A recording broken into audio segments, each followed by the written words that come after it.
In today's program, I'll discuss the composition of some of the leading officials within the Chinese government. What kind of individuals make up China's cadre leadership? Let's allow the data to tell the story. According to recent figures from the Central Commission for Discipline Inspection, how many cases were filed in the first quarter of 2025? A total of 220,000. Compare that to the first quarter of 2024, when 149,000 cases were filed. This represents a staggering 48% increase in filings year over year. Consider the weight of that figure. What is the role of the Discipline Inspection Commission? It is distinct from the government's public security, procuratorate, or judicial systems. The Commission has one singular focus: addressing integrity and corruption within the Communist Party. Criminal and civil cases in society fall under the purview of public security and judicial authorities, but the Commission deals exclusively with corruption. Thus, every case it investigates pertains to corrupt practices. In the first quarter of this year, 220,000 corruption cases were filed, a 48% rise from the same period last year. These included 13 provincial or ministerial level officials, 1,037 department or bureau level officials, such as mayors or municipal party secretaries of prefecture level cities, 8,285 county level officials, 27,000 township level officials, and 19,000 village party branch secretaries or village committee directors. The Commission's data further reveals that 185,000 individuals were disciplined in the first quarter of 2025 compared to 121,000 in the same period of 2024, a 53% increase. These numbers are alarming, aren't they? Case filings surged by 48%, and disciplinary actions rose by 53%. Roughly estimating, though not based on perfectly aligned data, about 85% of those investigated ultimately faced discipline. The growth in corrupt officials far outpaces the rate of economic decline. It appears that as China's economy worsens, corruption within the Communist Party grows more entrenched. Party officials better than anyone understand the systemic flaws within the party, what they can get away with and what they cannot. They have little faith in the party's ability to revive the economy. They simply don't believe it's possible. Should the economy collapse entirely, they see no further opportunities for corruption. Knowing the economy's downward trajectory is unlikely to reverse, and with the government surviving on borrowed funds, they fear a collapse would end their chances. This drives them to embezzle with greater urgency, explaining the 48% rise in case filings and 53% increase in disciplinary actions. It's a case of, as the saying goes, while the front lines struggle, those in the rear feast.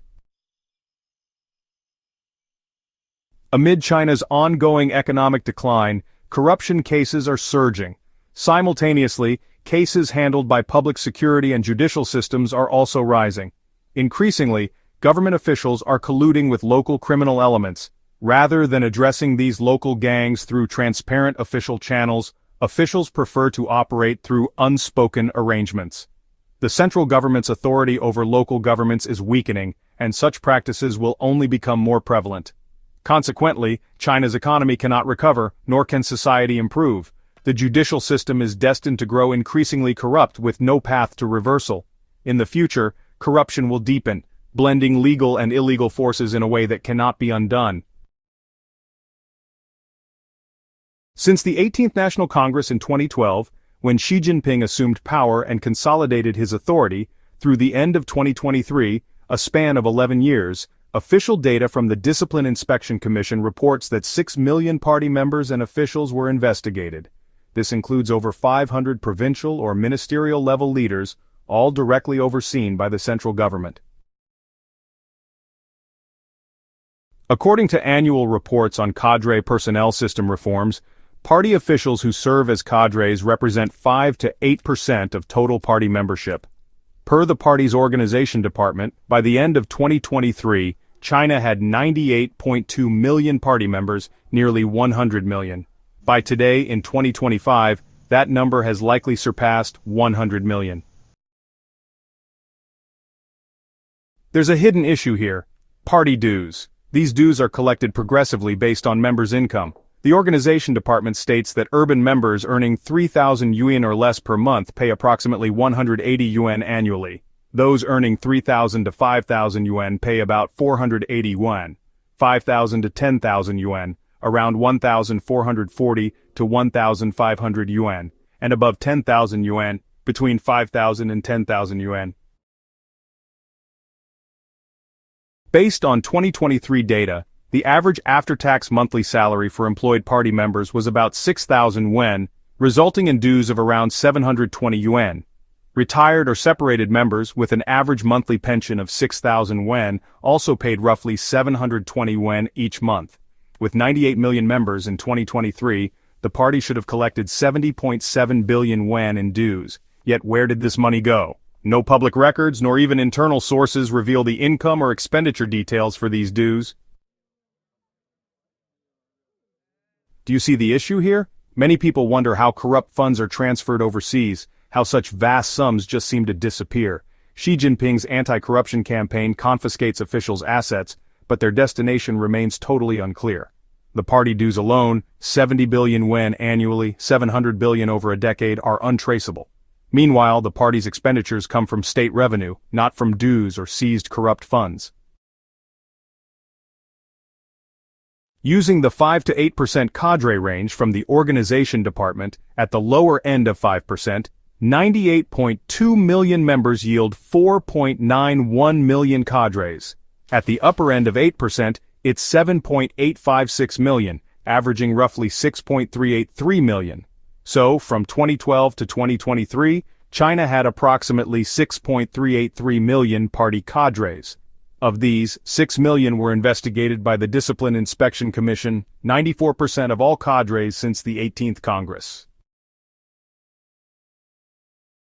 Let's take a moment to reflect on that figure, 94%.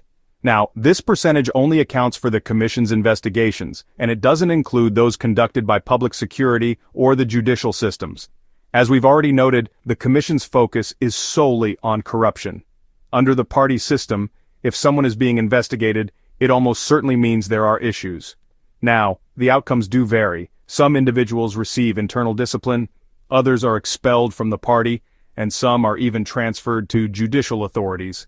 But the common thread is that all of them are disciplined in some way. If someone is disciplined by the Commission, there's definitely a problem there. The only difference is the degree of severity. This really highlights just how severe the party's corruption problem is. Even those who are investigated but not disciplined usually have credible evidence against them. The Commission employs about 300,000 staff members nationwide, and since 2012 they've handled an average of 500,000 cases every year. That's a pretty significant workload. In fact, the volume of reports is so massive that they're constantly struggling to keep up. Just this year, the Commission reported receiving 834,000 direct corruption complaints against officials through the Petition system in the first quarter alone. Now, a petition report is the most arduous and least common form of complaint. It requires an individual to actually visit a local petition office, meet face-to-face with Commission staff, report an official's corruption, and provide enough written, audio, or video evidence to trigger an investigation. This is by far the most challenging reporting method, but it's also the most effective. There are other channels like online real name reports, and while those are much more numerous, they're less impactful and honestly often go unanswered. Out of those 834,000 petition reports, 220,000 cases were filed in the first quarter. That's a filing rate of 26%. Unfortunately, we don't have data on other reporting methods. But even with the difficulty of submitting a petition report, the Commission still filed 220,000 cases in just one quarter. If this pace keeps up, 2025 could see nearly 900,000 cases across all 4 quarters, which would far exceed the typical 500,000 annual cases and bring the total close to 1 million, a number that's honestly deeply concerning. And keep in mind, these are only the cases that were actually filed. The number of unfiled reports is even higher. Since 2012, 94% of China's cadres have been investigated, with nearly all having significant issues. Based on this year's data, about 80% of those investigated are disciplined. If prior years align with 2025's ratio, then from 2012 to 2023, of the 6 million investigated cadres, approximately 5.1 million were disciplined. Exact figures are unavailable, but this is the likely proportion. This is the reality of the Communist Party. Of over 6 million cadres, 80% have likely faced discipline for corruption. Why highlight this? To illustrate why the party is incapable of addressing China's current challenges. What does this figure reveal about the daily priorities of party cadres? If 80% of a permanently ruling party's officials have been disciplined for corruption alone, through internal criticism, educational measures, party expulsion, or judicial transfer, all having engaged in corruption, what can we expect from this party? The party's cadres are, without question, the segment of Chinese society with the lowest moral and ethical standards, exhibiting the least regard for propriety, righteousness, or integrity. Yet this group holds absolute control over China's social resources, finances, assets, and the greatest authority over people's lives. What is their purpose? It is not to foster economic growth or national development. As the data shows, their purpose is to exploit power for personal gain, to systematically extort and exploit the public. Can a nation governed this way have any hope for progress? Chinese citizens know that the data I've presented, from the Discipline Inspection Commission and Organization Department, is official and sanitized. Frankly, 100% of China's cadres are corrupt. This is a classic case of a corrosive culture where the dishonest drive out the honorable. In an environment where most cadres are corrupt, rogues and wrongdoers, how could a few good individuals survive? It's impossible for principled people to become cadres. Once someone gains power within the party system, they use it for self-interest. Any honest individual becomes an obstacle, a target for the majority of corrupt cadres, and is swiftly removed. Thus, good people cannot exist in this system. They're long gone. Cadre promotion is a gradual ascent, and the process filters out anyone unwilling to participate in corruption.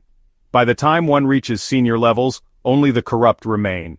The Discipline Inspection Commission, Supervision Commission, and public security and judicial systems are themselves deeply compromised. Yet even in this tainted environment, they uncover vast corruption. In the party's toxic culture, anyone who becomes a leader inevitably becomes a shameless wrongdoer. Otherwise, they cannot survive. At lower levels, this may be less pronounced, but as a leader, refusing to engage in corruption ensures one swift exit. Today, using the party's own sanitized data, I've outlined the extent of corruption among its leadership. If you still believe the Communist Party is a capable governing body, able to advance the welfare of the nation, country, or people, I'm at a loss for words. As the adage goes, fool me once, shame on you, fool me twice, shame on me. Thanks for watching and joining us on this journey to unveil China's many layers. If you found this video insightful, please give it a thumbs up, share it with others, and hit that subscribe button to stay updated. See you in the next video.